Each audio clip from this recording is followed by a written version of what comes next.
Hello everyone, welcome to Lost Forum. I am Rohini and let's continue our टोपा series. तो transfer of property act की series में आज हम देखेंगे राम निवास वर्सेस बानो केस। तो ये जो केस है ये section 3 of transfer of property act से डील करता है। इसके कीवर्ड्स की अगर हम बात करें तो constructive notice, actual possession and the shop, ये कुछ कीवर्ड्स है इस केस के।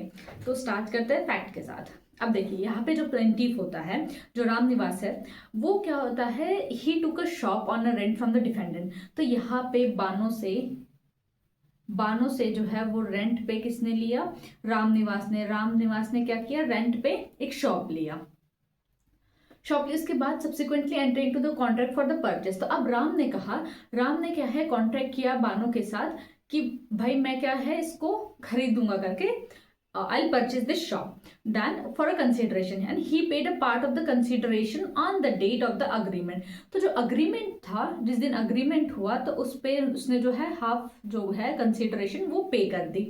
अब इसके बाद क्या होता है, then he undertook to pay the remaining amount on the date of the execution. तब उसने कहा जब जिस दिन सेल डीड होगी ना, उस दिन जो हाफ जो बचा हुआ पैसा है वो उस दिन पे कर देगा। लेकिन अब 6 महीने बाद क्या होता है, however the defendant sold the shop to third party. तो यहाँ पे ये जो बानो है, ये यहाँ पे जो थर्ड पार्टी है, किसी और को जो है ये शॉप जो है वो बेच देती है। ठीक है। अब इसके बाद यहाँ पे जो सूट प्लेंटिव जो है राम निवासी जो है वो सूट डालता है, सूट इंस्टीट्यूट करता है किस चीज के लिए, कि भाई जो कॉन्ट्रैक्ट हुआ था हमारा, तो उसकी स्पेसिफिक परफॉर्मेंस ऑफ कॉन्ट्रैक्ट के लिए सूट डाल दिया इसने। तो यहाँ पे फिर हम बात करेंगे इस थर्ड पार्टी रेसिस्ट। अब यहाँ पे जो थर्ड पार्टी है ना, थर्ड पार्टी कह रही है भाई मैं तो एक बोनाफाइड, थर्ड पार्टी यहाँ पे क्लेम कर रही है कि मैं तो जो जी वो बोनाफाइड, यहाँ पे मैं क्या हूँ, मैं एक बोनाफाइड परचेसर हूँ। ठीक है, मैं बोनाफाइड परचेसर हूँ, तो क्योंकि जो है मुझे जो है नोटिस नहीं था करके इस चीज का, देन एंड और किस ग्राउंड पे, that I am a bona fide purchaser for the value, क्योंकि मैंने तो कंसिडरेशन देके जो है वो परचेस किए करके, मुझे ना तो कोई नोटिस था। ठीक है, then the registered sale deed in the favour can not be cancel. और तो ये कह रहा है कि जो सेल डीड मेरी हुई है, थर्ड पार्टी कह रहा है कि मेरी जो मैंने जो सेल डीड बनाई है वो कैंसिल नहीं हो सकती, किस चीज के लिए, जो स्पेसिफिक परफॉर्मेंस जो है उसके लिए। ठीक है। अब यहाँ इस केस में इशू ये आता है कि वेदर द थर्ड पार्टी, यहाँ जो थर्ड पार्टी है जिसने परचेस किया है जो डिस्प्यूटेड शॉप, यहाँ पे after paying the full price, उसने फुल प्राइस दिया है और वो क्लेम ऐसा कर रहा है कि भाई उसे कोई नॉलेज नहीं था करके। ठीक है। तो यहाँ पे अगर हम लॉ पॉइंट्स की बात करते हैं तो कोर्ट ने क्या ऑब्जर्व किया, यहाँ पे जो A at the relevant time was in the actual position. तो यहाँ पे जो ए है, मैंने जो बताया था आपको, ए जिसने की क्या है, हाफ अमाउंट पे कर दिया था। ठीक है, हाफ अमाउंट पे कर दिया था और कुछ जो है वो एग्रीमेंट जिस दिन जो है उनकी डीड जो है फाइनल होने वाली थी उस दिन करने वाला था। तो यहाँ पे ए जो है ना उस टाइम पे एक्चुअल पोजीशन में था प्रॉपर्टी के।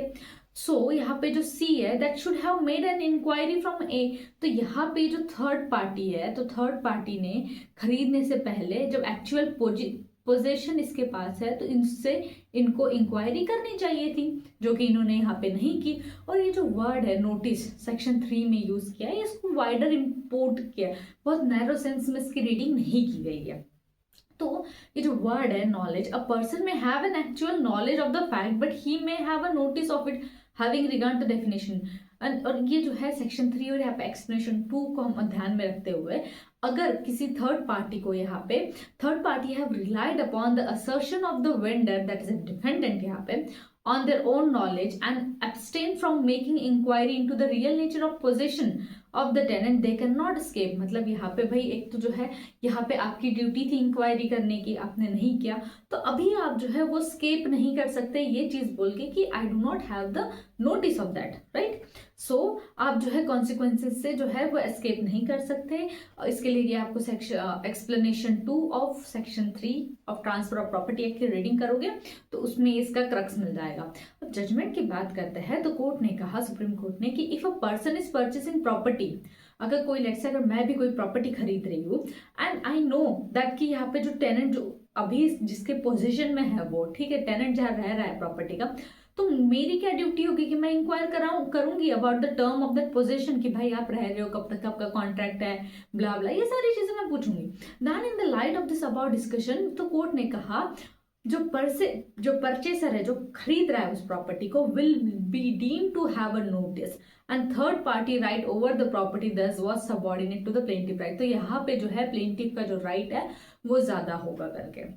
आई होप ये केस आपको समझ में आ जाएगा, बहुत इजी है ये। नोटिस के बेस्ड, नोटिस का जो टॉपिक है हमारा छोटा सा, उसी के ऊपर बेस्ड है ये केसेस।